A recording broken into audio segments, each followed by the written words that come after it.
Hello, আসসালামু আলাইকুম। সবাই কেমন আছেন? জানেন কি ঘটেছে আর কি হয়েছে?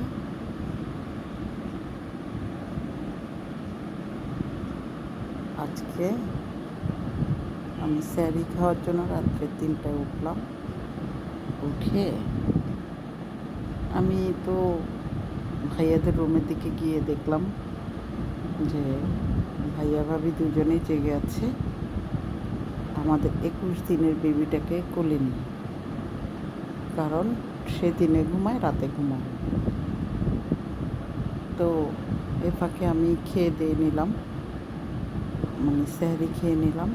খেয়ে ওদের রুমের দিকে গিয়ে দেখি যে দুজনে বা এখনও কোলে নিয়ে বসে আছে। সে তো কতক্ষণ পর পরে করতেছে, নতুন বেবি।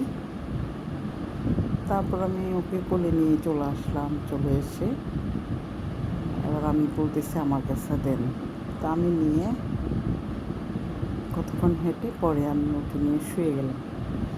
ওকে আমি আমার বুকের উপরে রেখে দিছি।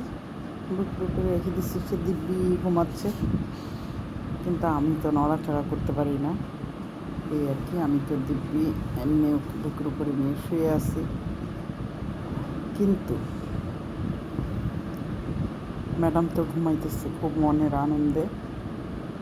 এই আর কি। তো এরাই হচ্ছে ফুপি। কিন্তু ফুপিরা সবসময় থাকে অবহেলিত।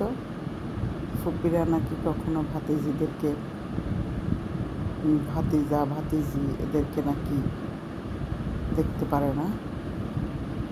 যদিও সব ক্ষেত্রে না, সব ফুপিরা একরকম হয় না, সবার ক্ষেত্রে হয় না।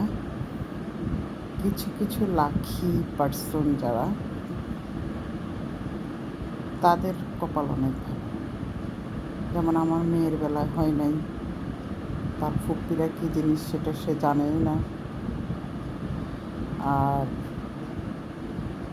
আর অন্যান্য আমার দেখা বেশ কিছু ফ্যামিলিতে দেখেছি ফুপিরা যথেষ্ট করে ভাতিজা ভাতিজির জন্য। আমার তো ফুপি নাই, ছোটোবেলা থেকে আমিও যেমন ফুপি পাইনি, তেমনি আমার মেয়েও পাইনি। এগুলোই হচ্ছে লাভ। কী আর বলবো, দুঃখের কথা। এখন বেবি আমার বুকের উপরে শুয়ে আছে। অনেক রাত্র যেহেতু, আমি তো দেখাইতে পারবো না। এই আর কি। সবাই দোয়া করবেন আমাদের বেবির জন্য। আল্লাহ যেন ওকে সুস্থ সবল ভালো রাখে। আল্লাহ হাফেজ সবাইকে। ভালো থাকবেন।